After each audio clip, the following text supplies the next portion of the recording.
Olá pessoal, graça e paz. Mais uma noite, estamos aqui no nosso encontro Pequeno Grupo Online, Segunda Igreja Batista em Gramacho. Hoje, dia 17 de junho, e continuamos com a quarentena, quarta-feira.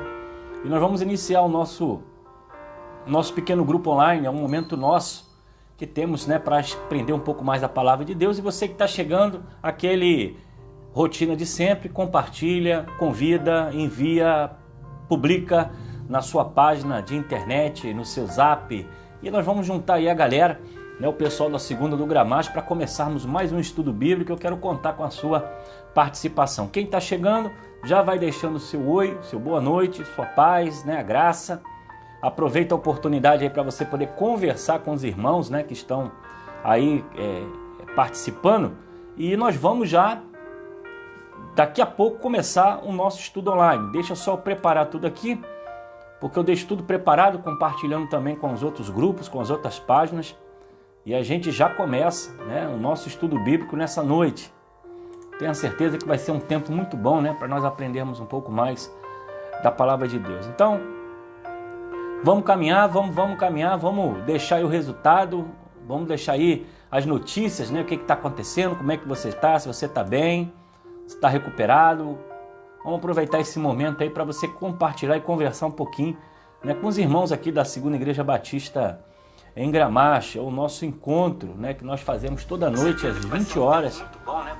Fazemos esse encontro às 20 horas, quando nós utilizamos esse espaço para aprender um pouco mais sobre a Palavra de Deus. Deixa eu ver quem chegou. Jardim Queiroz, boa noite. Gleidson, Andressa, Carlos Rubens, Mary Wendel, Deus abençoe. Mário Drummond tá por aí. Ademilda, Gilson Martins. Gilson, meu amigo, quanto tempo, hein, Gilson? Um abraço. Tatá tá por aí também. E o pessoal vai chegando, vai compartilhando. Esse é o momento nosso que temos, para conhecer um pouco e conversar um pouco sobre a Palavra de Deus. Daqui a pouco nós já vamos começar o estudo bíblico. Então, enquanto o pessoal tá chegando, mais uma vez quero agradecer a você pelo apoio ao almoço. Nosso almoço que nós preparamos para compra de cestas básicas foi uma bênção, Nós superamos aí o esperado, batemos recorde de venda da Segunda do Gramacho, passamos de 300 almoços vendidos para o próximo domingo. E para quem comprou, avisar que a partir de 11h30 nós vamos começar a liberar o almoço para você poder levar para sua casa, ou se você quiser comer também lá na igreja, tem espaço lá, tem mesa, você pode também consumir o seu alimento no próprio local, tá? E eu agradeço o apoio, eu agradeço as doações. Acabei de vir da igreja agora, tenho visto lá que os quilos estão chegando, feijão, arroz, macarrão. Muito obrigado a você que tem ouvido a nossa voz, tem atendido o nosso pedido. Mês passado nós atendemos mais de 50 famílias, esse mês provavelmente vai passar disso um pouco. E nós aguardamos que esse almoço que está sendo vendido, ele vai nos ajudar a comprar mais alimento, para atender pelo menos durante 2 meses. A ideia é essa, atender durante 2 meses 50 famílias. É uma cesta básica, bem básica mesmo, vai ali mais alimento do que qualquer outra coisa, mas a gente sabe que para quem está apertado, quem está com dificuldade, toda ajuda é bem-vinda. Então eu agradeço a você que orou, a você que compartilhou, a você que apoia. Tá ok? Então quem chegou aí, bota o oi aí no comentário para a gente poder registrar quem são as pessoas que estão chegando aí, tá participando com a gente. E uma outra informação que eu quero passar é que uma das nossas irmãs da nossa igreja se colocou voluntária em produzir uma máscara com o logotipo da igreja. Então a máscara está sendo preparada, hoje ela me mandou uma foto, já está sendo tudo cortada. Serão 100 máscaras que serão doadas para a igreja para comercializar. Uma máscara muito de boa qualidade, muito bem feita, e principalmente ela tem também um valor espiritual, o valor de ação social, porque as máscaras serão vendidas a R$5. E a ideia é que tudo isso que nós vamos vender, vamos arrecadar, nós vamos então comprar mais cestas básicas, tá bom? Então fica aí o aviso para os irmãos, daqui a pouco nós teremos uma máscara personalizada com o logotipo de nossa igreja, para você aí carregar, passear com ela, andar, e é uma ferramenta que a gente vai ter que usar, não tem como mais fugir disso. É uma ferramenta que a gente não tem como ficar mais sem. Todos nós vamos ter que usar, vamos ter que utilizar. Tá bom? Deixa eu ver quem chegou aqui. Roseni, sempre com a gente. Maria de Fátima também. Carlos Baraúna, Rosilene, Pôncio, Deus abençoe. Deixa eu ver quem mais chegou. Andressa tá aí também, Deus abençoe. Francisca Cabral tá ouvindo. Beijão, Francisca. Saudade de você, tá bom, minha irmã? Deus abençoe. As outras irmãs também, tá bom? Beijão também, senão depois dá ruim, né? Manda beijo para um, não manda beijo para as outras, depois vamos puxar de orelha. Beijo para todo mundo aí, saudade de todo mundo, tá legal? Bonifácio chegou, Deus abençoe. Jéssica, um abraço. Jéssica tá entrando aí também. Um abraço pro Juninho também. Tá ok? Então é isso, pessoal. É isso. Aí a gente tá aguardando mais os irmãos chegarem. E eu quero dizer a você, se você tem algum pedido de oração a fazer, se você tem alguma notícia a dar, é só você escrever aí embaixo, né? E esses textos ficam registrados, né? Para os irmãos ficam sabendo o que está acontecendo. Já tem gente encomendando aqui, ó. A Rosilene pediu 2 máscaras. A Nete está aí também. Tem gente também já pedindo máscara desde ontem. Depois que eu falei, o pessoal vai. Isso é muito legal. Muito obrigado pelo apoio, porque tem um cunho social, né? A gente está fazendo isso. Nada mais do que para tentar ajudar mais pessoas, né? Algum irmão deu até a dica de cada cesta básica ter uma máscara, né? De alguém comprar e deixar as máscaras na cesta para poder ser entregue para pessoas, às vezes, que não tem nem máscara, não tem condições de comprar uma máscara. Isso aí fica uma ideia para frente, né? A gente vai pensar sobre isso. Daqui a pouco nós vamos ter as nossas máscaras aí e eu vou estar com uma aqui para divulgar para você. Tá bom? Pessoal, vamos lá, vamos então caminhar, que horas são 20 horas e 4 minutos, tá cedo, né? Tá cedo, tem gente que reclama, o senhor falou 20 horas e entra 15 para 20, então aí o pessoal fica bravo comigo pra caramba, que eu começo antes do tempo. Vou aguardar mais um pouquinho pro pessoal chegar. Aproveitando também esse tempo, algumas pessoas têm me perguntado quando nós vamos voltar. Irmãos, nós vamos segurar mais um pouco, tá ok? É claro que outras igrejas já começaram, mas nós não vamos nos precipitar. Tá bom?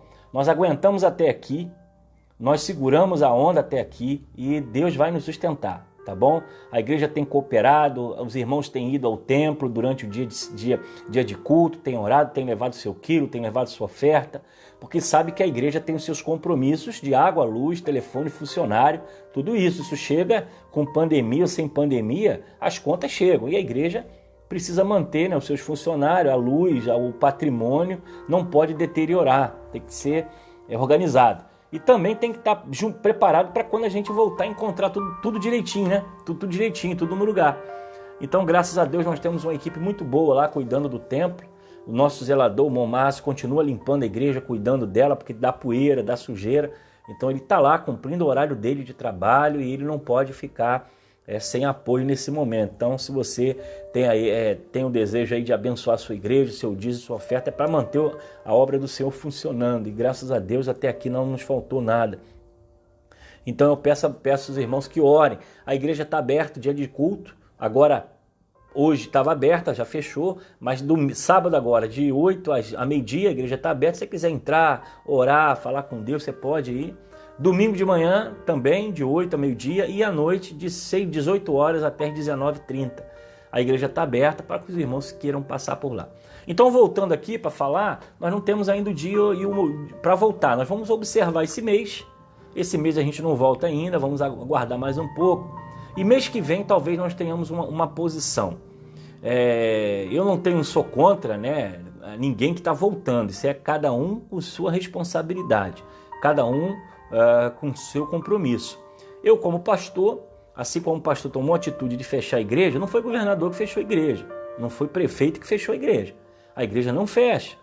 Quem interrompeu os cultos foram os pastores da igreja, atendendo a um pedido do governo. Então nós fizemos isso não por uma imposição, foi uma solicitação que nós entendemos ser correta, tá ok? Mas a igreja nunca fechou, a igreja sempre esteve aberta no dia de culto. O que nós paramos de fazer foi culto público, amontoado de gente, nós paramos de fazer isso. Mas a igreja continua aberta, continua atendendo pessoas, recebendo quilo, distribuindo comida, orando pelas pessoas com número menor, ok? Então a volta agora cabe a nós também. O governo liberou, tá, mas tudo bem, liberou. Mas eu, como pastor, eu tenho responsabilidade. E se até agora nós seguramos um pouco, nós podemos aguardar mais um pouquinho, tá bom? Ninguém vai morrer por causa disso. vamos continuar fazendo nossas lives, daqui a pouco nós estamos de volta. Assim como eu tenho preocupação com a minha família, meus pais, meus filhos, eu tenho preocupação com as minhas ovelhas. Então eu não vou correr para fazer nada precipitado, desesperado, para depois a gente chorar, tá bom? Então, Deus está no controle, Deus tem nos dado sustentação. Não está sendo fácil, é difícil a beça isso, mas nós vamos voltar quando for seguro. E breve, eu acredito que em breve nós vamos estar juntos novamente. Tá bom? Deixa eu ver quem mais chegou aí. Felipe Cardoso, pastor Antônio Sampaio. Quem mais? Soninha chegou. Deixa eu ver quem mais aqui. É isso aí, Soninha. Priscila, tá por aí. Muito bem, o pessoal está chegando. Então vamos lá, vamos estudar a palavra de Deus enquanto o pessoal chega. Capítulo 18 ainda, né? Versículo 35. Vamos lá, vamos seguir aqui. Deixa eu baixar um pouquinho esse som aqui. Muito bem.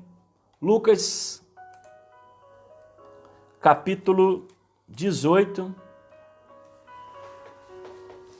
Capítulo 18, versículo 35 até o 42. 35 ao 42, ok? Vamos então pensar um pouco sobre o Evangelho de Lucas hoje. Mais um capítulo, mais alguns versículos. Depois de Jesus prever a sua morte, nós estudamos isso ontem. Ele fala para os seus discípulos que haveria um momento em que ele iria morrer, ser chicoteado, iam cuspir nele, mas no terceiro dia ele ia ressuscitar. Jesus havia preparado os seus discípulos para aquilo que havia de acontecer. Agora, nesse momento, Jesus agora está exatamente indo em direção à cidade, Jericó, e quando ele se depara com um mendigo. E esse momento é um momento que eu acredito que você já escutou muitas pregações, muito estudo bíblico sobre isso, e nós vamos pensar um pouco sobre as características desse mendigo e cego, para a gente poder entender os projetos de Deus para a nossa vida. Diz assim um texto: quando Jesus se aproximava de Jericó, havia um mendigo cego sentado à beira do caminho. Ao ouvir o barulho da multidão que passava, perguntou o que estava acontecendo. E disseram que Jesus de Nazaré estava passando por ali. Então começou a gritar: Jesus, filho de Davi, tem misericórdia de mim. Os que estavam mais à frente o repreendiam e ordenavam que se calasse. Mas ele gritava ainda mais alto: Filho de Davi, tenha misericórdia de mim. Então Jesus parou e ordenou que lhe trouxesse o homem. Quando ele se aproximou, Jesus lhe perguntou: O que você quer que eu te faça? Senhor, eu quero ver, respondeu o homem. E Jesus disse: Receba a visão. Sua fé o curou. No mesmo instante, o homem passou a enxergar e seguia Jesus, louvando a Deus. E todos que presenciaram isso também louvavam a Deus. Aqui nós vamos deparar com um momento em que mais um milagre acontece no Evangelho de Lucas. Lucas vai relatar esse ocorrido, onde a passagem por Jericó vai gerar o encontro com a salvação de um homem mendigo e cego. Esse momento é um dos momentos mais emocionantes, é um dos momentos mais dramáticos também na vida deste homem, porque é a única oportunidade que ele tem, né, de ver, de estar com Jesus, de chance de poder conseguir enxergar, e é exatamente nesse momento em que ele consegue alcançar as suas bênçãos. Então, nós vamos começar a pensar um pouquinho nesse texto em relação à condição desse homem em relação a Cristo. Bom, primeiro, esse homem era um mendigo, né, e cego. Todos sabem que o mendigo ele não tem uma boa alimentação, ele não tem moradia, ele vive geralmente sujo, sem nenhum tipo de conforto, vive pelas ruas. E ao mesmo tempo, além desse homem ser mendigo, ele também era cego. Então, além da sua limitação financeira, ele tinha também uma limitação física que o impedia de sequer caminhar sozinho. Ele dependia de alguém para levá-lo, ele dependia de alguém para trazê-lo, dependia de alguém para alimentá-lo. E esse homem, além de ser vulnerável financeiramente por ser um mendigo, ele era também fisicamente. E esse texto vai nos passar que ele está exatamente em Jericó. Se todos nós fôssemos pensar um pouquinho em Jericó, nós vamos ver no capítulo 6 de Josué, nós vamos ver que Jericó era uma cidade fortificada em que ela cai pelo poder de Deus através de uma ordem de Deus e ao mesmo tempo através da autoridade de Josué. E nós vemos Jericó sendo destruída. E mais ainda nesse capítulo nós vamos observar que o Senhor vai colocar tipo uma maldição sobre essa cidade. Ele vai dizer, maldito diante do Senhor seja o homem que levantar e edificar essa cidade, Jericó. Então, a partir do momento da queda de Jericó, ela nunca mais conseguiu se reerguer novamente. E havia exatamente uma maldição sobre essa cidade. Você vai ver isso lá no livro, capítulo 6. Então, esse homem estava numa cidade que, podemos pensar, uma cidade amaldiçoada. Ele é uma cidade pobre, uma cidade, Jericó, uma cidade limitada e que traz uma história de destruição. E esse homem, além de cego, além de mendigo, além de estar numa cidade amaldiçoada, que era Jericó, esse homem também ele não tinha nome. Se nós formos olhar, por exemplo, Mateus e Lucas, eles não citam o nome desse cego. Mas quando você vê Marcos vai dizer que o nome dele era Bartimeu. Mas na verdade Bartimeu não é nome, Bartimeu tem um significado, filho de Timeu. Então se ele é filho de Timeu, nós não temos a noção de qual é o seu nome. A palavra Bartimeu parece um nome próprio, né? Mas ele tem um significado. O termo quer dizer filho de Timeu. Então esse homem, além de pobre, além de mendigo, além de cego, além de uma cidade amaldiçoada, nós não sabemos nesse texto o nome desse homem. Nós não temos a orientação clara no texto da palavra qual era o seu nome, a sua história. Então, se você for pensar um pouquinho o estado emocional, psicológico desse homem, esse homem estava destruído. Não apenas por ser cego, porque ele poderia ser cego e viver muito bem. Não apenas por ser mendigo, privado de limitação, provavelmente ele tinha dificuldade emocional, dificuldade espiritual, dificuldade física, dificuldade de alimentação, de saúde. Era um homem completamente limitado, destruído. E ainda vai dizer o texto, e a gente está falando isso para a gente poder entrar dentro do texto e entender um pouco. Esse homem ainda estava à margem do caminho. Ele estava à margem do caminho, capítulo 18, versículo 35. Então, ou seja, esse homem está exatamente na calçada. Então a multidão vai para a festa, vai para o templo, vai para aqui, vai para ali. Esse homem não pode ir a lugar nenhum porque ele é cego, porque ele é mendigo, porque ele é pobre, porque ele está limitado.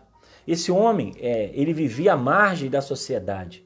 Ele vivia à margem do caminho. Ele era uma pessoa talvez não notada, não atendida em muitas vezes e provavelmente desprezada, não muito diferente de hoje, quando nós encontramos pessoas que passam por pessoas necessitadas e não dão a mínima, né? De importância e talvez até não queiram nem estender a mão para ajudar. Esse homem está à margem do caminho, está à margem da sociedade, à margem da vida, margem da paz e estava à margem também provavelmente da felicidade. Porque parece que tudo dava errado para ele. Mas aí nós vamos ver a partir do versículo 36 ao 41, o momento em que ele tem um encontro com Cristo. E aí tem algo que nos chama a atenção. Por exemplo, ele consegue buscar o milagre na hora certa. Porque ele não vê, ele não consegue se locomover. E ele, com uma atitude sábia, né? Eu consigo imaginar isso, uma atitude sábia, uma atitude inteligente, rápida. Ele pergunta quem é que vem aí, porque ele não consegue ver. Ele está vendo um alvoroço, uma multidão está falando, gente conversando, gente gritando, gente empurrando um ao outro. Ele está sentindo isso, ele não vê, mas ele sente. E é interessante que ele tem uma esperteza, né? Ali, imediata, ele começa a perguntar, quem é que está aí? E alguém responde para ele, é Jesus. Vai lá no versículo 36. Versículo 36 do capítulo 18. Ao ouvir o barulho da multidão que passava, perguntou o que estava acontecendo. E disseram a ele, Jesus de Nazaré está passando por aqui. Esse homem teve, em relação à sua atitude em Jesus, um encontro imediato, na hora certa, no momento certo. porque ele não tinha nenhum alto-falante, ele não tinha nenhum microfone para gritar e ser ouvido. A multidão está à sua volta. E mesmo na sua fragilidade, mesmo na sua limitação, o texto vai dizer que esse homem, ele grita, porque ele sabe que a sua única oportunidade está passando. Ele não vai conseguir seguir atrás, ele não vai conseguir correr atrás, ele não vai conseguir saber nem para onde vai. Ele vai exatamente no momento certo, na hora certa, para poder encontrar o seu milagre. Bartimeu, ele busca também a pessoa certa. Porque a partir do momento em que falam para ele, ó, é Jesus de Nazaré, provavelmente ele já tenha ouvido os boatos de quem era Jesus, de que ele já estava fazendo milagre, ressuscitando mortos, fazendo um monte de coisa. Eu acredito que ele deveria ter ficado pensando, poxa, imagina se ele passa por aqui, eu posso também ser atendido por esse milagre. Mas ele viu que a hora chegou, o momento chegou, o momento certo. E o texto, ele nos dá essa emoção porque diz que ele começa a gritar, ele começa a chamar a atenção de Jesus, né? Jesus, filho de Davi, tenha misericórdia de mim. O mais interessante é que nós observamos que os escribas não fizeram isso, os sacerdotes não fizeram isso, né? Os fariseus não fizeram isso, mas exatamente um homem cego à beira do caminho, doente, pobre, vai ter uma atitude de discernimento e entender que aquele homem era exatamente o Filho de Deus. Sabe por quê? Porque a forma como ele clama. Ele não fala assim, ô Jesus, vem cá me ajuda, ô, tem misericórdia de mim. Não, ele vai dizer o seguinte, filho de Davi. A palavra filho de Davi é exatamente a afirmação do título messiânico, do Filho de Deus. Esse cego chama com fé. E é por isso que Jesus faz o milagre na vida dele e ele alcança o milagre porque foi a forma como ele clamou. Foi a forma como ele gritou, foi a palavra que ele emitiu, porque quantos os fariseus, os escribas e os sacerdotes, eles questionavam, acusavam, jogavam pedra em Jesus e foram aqueles que o acusaram. Esse homem chama Jesus pelo título certo, ele chama Jesus pelo nome certo, ele diz, filho de Davi, tenha misericórdia de mim, que é um termo messiânico. O que acontece é que esse cego, ele busca Bartimeu, ele busca Jesus agora com perseverança. Porque eu fico imaginando aquela multidão em volta de Jesus, ele sentado no chão, porque diz que ele está à margem do caminho, podendo ser pisoteado, podendo ser atropelado. Ele grita, ele clama, ele fala e ele consegue chamar a atenção de Jesus. E tem um detalhe, a multidão tenta abafar a sua voz. Algumas pessoas vão mandar que ele se cale para que ele não atrapalhasse aquilo que Jesus estava fazendo. Mas ele não se intimida, diz o texto, né? E ele gritava ainda mais alto. Então Bartimeu vai numa busca incessante, perseverante, constante, para alcançar a sua bênção. Ele não viu um obstáculo, ele não viu dificuldade, ele viu a sua única oportunidade de alcançar assim a salvação e a graça. A gente tem que tirar algumas coisas desse texto, pessoal. Quando a gente lê a palavra de Deus, nós temos que entendê-la, né? Tentar mergulhar, saber se aprofundar no que está acontecendo. Mas nós precisamos também pensar um pouquinho do que tudo isso faz sentido em nós. Primeiro, quando nós passamos lutas e tribulações, não é momento de se entregar, é momento de lutar. Quando nós vivemos o caos, vivemos a dificuldade, vivemos a privação, seja de alimento, de emprego, seja de questões emocionais, sociais, a destruição de uma casa, de uma família, de um casamento, a perda de um emprego, a falência de uma empresa. Quando a gente vive o caos, vive a luta, não é hora de parar, não é hora de desistir, é hora de avançar, é hora de conquistar, é hora de fazer melhor. O que esse texto nos diz é que esse homem poderia ter dado toda a condição de dizer o seguinte, olha, não tem jeito, ele vai passar, a multidão está aí, tem gente dizendo para mim não gritar, e quer saber? Deixa como está mesmo, eu já estou entregue mesmo e a vida que segue. Esse texto vai nos mostrar o que a perseverança faz. Ela pode mudar a vida de alguém. Então muitas vezes nós somos motivados a não continuar, a desistir, principalmente por pessoas que não nos apoiam, pessoas que não nos dão crédito, pessoas que muitas vezes levantam palavras para te desanimar, não é nem para te motivar. Mas é nessa hora que você tem que levantar e tem que lutar ainda mais. Esse homem, ele não se limita à sua cegueira, à sua pobreza, a estar à margem da sociedade, e também não se limita porque as pessoas estão contra ele. Ele vai para cima, ele vai em busca, com perseverança, daquilo que ele precisa. E é exatamente isso que esse texto quer nos ensinar. Há momentos que nós estamos cansados, desanimados, prontos a desistir, prontos a deixar de lado as coisas, mas é exatamente essa hora que nós temos que avaliar o que deu errado, melhorar a nossa vida e avançar e continuar a caminhar. Outro detalhe que nos chama atenção é que há muitos fatores que virão para fazer você parar. Podem ser pessoas, podem ser situações, saúde, condições financeiras que podem se levantar para fazer com que você desista dos seus projetos, do seu sonho. E o que nós vemos aqui é que esse homem encara a multidão, encara a sua doença, encara o barulho, encara o que estão falando, ele vai para cima para poder conquistar com perseverança aquilo que ele precisa. E é exatamente essa questão desse cego que nós temos que nos apegar.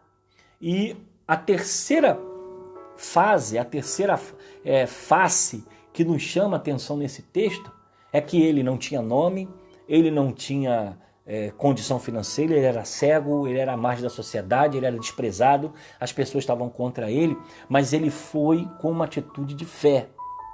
A forma como ele clama, filho de Davi, tenha misericórdia de mim, nos ensina que nós precisamos ir para uma guerra sabendo que haverá lutas, dificuldades, mas ir para uma guerra consciente de que nós temos Deus conosco.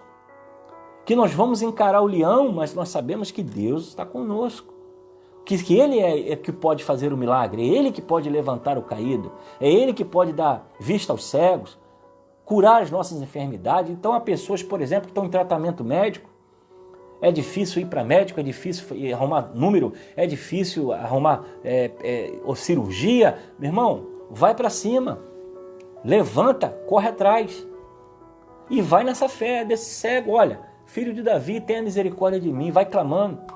Ah, minha empresa fechou com a pandemia, estou quebrado, fui mandado embora, estou desempregado. E aí, meu irmão, levanta, começa a clamar. Vai na sua fé. Deus é contigo, filho de Davi, tenha misericórdia de mim. Mas vai para cima. Não adianta ficar em casa chorando, não adianta ficar reclamando da vida, não adianta ficar dizendo que está difícil. Que está difícil, todo mundo sabe que está difícil. O que nós vamos fazer? Vai ficar de braço cruzado? Não, nós vamos para cima. Olha o exemplo desse almoço aí. Quando começou, algumas pessoas falaram, vocês estão doidos. Não vai dar certo. Está todo mundo em quarentena, todo mundo dentro de casa. Não vai funcionar. Eu ouvi isso. Ah, quem vai buscar comida na igreja? Ah, isso não vai funcionar. Batemos o recorde, irmãos, para a glória de Deus, isso não é nosso. 300 e blau, nem sei nem quanto almoço tem mais. Tivemos que parar porque não vai poder dar conta, né? Para ter qualidade. E por que isso acontece? Porque a gente não pode olhar de uma dificuldade, tem que olhar aquilo que Deus está conosco, irmão. Vamos com fé, vamos com esperança, vamos para dentro. Está difícil, mas é a única chance que nós temos. E está aí, está feito. Nós levantamos além do alimento, né? A oferta para comprar alimento, nós levantamos toda a oferta para comprar alimento. Ainda faltam algumas coisinhas aí, mas tem algumas ofertas que vão vir por fora. E vendemos tudo. Então o que vai acontecer? O lucro é 100%, porque nem investimento vai ter. Então tudo isso vai virar o quê? Ação social. Agora imagina se a gente fica parado, braço cruzado. Ah, quarentena. Ah, tá difícil. Ah, tem gente morrendo. Ah, mas não sei o quê. Ué, a gente não ia sair do chão, irmão. Então a vida é assim, a vida é feita de desafios, a vida é feita de momentos difíceis. O que esse texto nos ensina é perseverança, é fé. É convicção, porque esse homem tinha todos contra ele, mas ele levanta gritando, filho de Davi, tem misericórdia de mim. E aí acontece exatamente o processo. Acontece exatamente, Jesus para e ordena que tragam aquele homem. Aquele homem então é direcionado até Jesus e Jesus pergunta a ele o que quer que te faça. Porque ele ouviu a palavra misericórdia. E aí ele diz, eu quero ver. E Jesus diz para ele, receba então a sua visão, porque a sua fé que te curou. A atitude foi tudo. A atitude é tudo na vida de uma pessoa. Atitude. Né? Eu vi uma frase esses dias do nosso professor Messias, dando aula no curso, né, que está lá no canal da igreja. Ele fala o seguinte, enquanto alguns choram, outros vendem lenço. Isso é muito interessante, porque é perspectiva. Aí eu até coloquei no texto embaixo, enquanto algumas pessoas estão com medo de coronavírus, outros estão ganhando dinheiro fazendo máscara. Então a vida é feita de atitude. O que você vai fazer com aquilo que está te incomodando? O que você vai fazer com aquilo que está te atrapalhando? Você vai ficar sentado chorando a vida toda, reclamando? Se esse homem, ouvindo o que é Jesus, pensasse duas vezes, poderia Jesus passar e ele não ter alcançado o milagre e muito mais, não ter sido registrado nessa Bíblia. Porque de todos os homens da história, esse homem sem nome, cego, pobre, à margem do caminho, ele está registrado no Evangelho de Lucas para edificar a nossa vida. Para edificar a nossa vida até a volta do Cordeiro. Um homem que não era acreditado por ninguém, está nas Escrituras Sagradas o que ele fez para edificar todos nós. Isso é fabuloso. Por quê? Porque ele teve atitude. Nós precisamos ter atitude no dia mau. Precisamos ter fé no dia mau. Precisamos ter confiança no dia mau. Sem isso, o que vai acontecer conosco é ficarmos parados, apenas vendo a dificuldade passar. Tá bom, pessoal? Fechamos aqui a história desse cego que está no caminho, mendigo, que clama a Jesus e Jesus dá atenção a ele, porque diz o texto, a tua fé te curou. A atitude daquele homem foi completamente de sair do estado que ele estava, porque era a única oportunidade que ele teria, porque Jesus estava passando e ele não perdeu tempo. Não perca tempo, é tempo de você arrumar a sua casa, arrumar a sua vida, arrumar a sua saúde, arrumar a sua vida espiritual. É hoje, é agora, não perca tempo. Quem sabe essa pandemia trouxe você para esse celular, para você escutar algumas coisas todos os dias, que talvez você não estava escutando lá no templo. Deixou de ir, deixou de cultuar, deixou de participar, se afastou. Mas nós vamos voltar. E é hora também de você voltar a buscar a presença do Pai. Ok, pessoal? Vamos lá para dar uma olhadinha aqui na turma que está chegando, que já chegou, que já passou, né, inclusive. Tem muita gente que já foi até embora. Mas vamos ver aqui quem está por aqui. Márcia, Giovanni, Cris Silva, Deus abençoe. Vera Lúcia, Deus abençoe. Ronaldo Júnior, André Luiz, Rosângela Aragão, Pastor Talvanes, Deus abençoe. Pastor Talvanes já está 100% aí, ainda com algumas 12, tem que continuar orando por ele, né? Mary tá aí, Penha, Valdermune, Deus abençoe. Quem mais? Jamile, Deus abençoe, Jamile. Marinete Felício, Deus abençoe. Quem mais? Deixa eu ver. Signe Gospel, eu não sei quem é, mas está aqui, né? Carlos Baraúna, Deus abençoe. Então, pessoal que passou, deixou um oi, deixou uma boa noite. Vamos fechar 30 minutos de estudo bíblico. Amanhã eu estou de volta, caminhando mais um pouco, mas não deixe de ler o Evangelho de Lucas, no capítulo 18, exatamente no versículo 35 até o 43, para que você possa pensar um pouco mais sobre esse texto e provavelmente ele deve estar mexendo com você. Atitude é tudo. Levanta e anda, levanta e clama, busca a tua bênção, busca mudar a sua vida. Se você não fizer isso, quem é que vai fazer? Então não adianta chorar. Tá bom? É hora de você reagir diante de tudo que está acontecendo aí. Sem medo, sem preocupação. Correr atrás. Deus é contigo. Beleza, gente? Vamos orar então, vamos falar com Deus para a gente fechar mais um estudo de hoje. Amanhã, 20 horas em ponto. Chega junto e nós vamos começar mais um estudo bíblico. Um abraço, lembrando a você, o almoço vai ser distribuído às 11h30, a partir de 11h30 no templo, lá no galpão. Vamos deixar o galpão aberto, você pode chegar, tem espaço à vontade, ventilação, você vai pegar o seu alimento, vai levar para sua casa, vai ter o pessoal lá para você acertar e nós continuamos, né, clamando a Deus aí para que esse tempo passe e nós possamos estar de volta buscando a presença de Deus. Um abraço, pessoal. Garganta ficou seca, tem que botar um copo com água aqui, mas não é para orar não, tá, gente? Não é um copo com água não, é para poder molhar um pouco a garganta aí, tá bom, pessoal? Alguém me perguntou o que é aquilo que está lá atrás, ó. Esses dias alguém me passou um zap, aquilo ali é uma orquídea, foi dado no dia dos namorados, né, para a patroa, tem que fazer uma graça, né, tá aí até hoje, tá durando, morreu não, então o amor tá firme, né? Valeu, gente, um abraço, vamos falar com Deus para a gente poder terminar aqui. Pai querido, rendemos graças por mais uma noite de paz, de alegria. Te peço que tu abençoe cada um que está nessa live, guardando a vida, protegendo desse mal, dessa enfermidade. Eu te agradeço por todas o almoço que foram vendidos. Te agradeço, a Deus, pelas vidas que têm sido abençoadas através da tua igreja, que irão receber o alimento, o quilo. E peço também, ó Deus, que tu devolva em dobro, ó Deus, por todos aqueles que têm sido fiéis para com a tua obra, têm levado do seu quilo, sua oferta, seu dízimo e mantido a obra de Deus cuidando de gente. Te agradecemos por esse estudo que nos ensina sobre atitude, que tu nos dê essa visão para fazer a tua vontade. Em nome de Jesus que eu oro e te agradeço. Amém. Ok, pessoal? Beleza? Deus abençoe a todos, um abraço. Qualquer recado que você queira deixar, é só escrever aí que depois eu vou ler, vou responder todos vocês. Tá bom, pessoal? Uma noite de paz e amanhã nós estamos de volta, se o Senhor assim o permitir. Um abraço.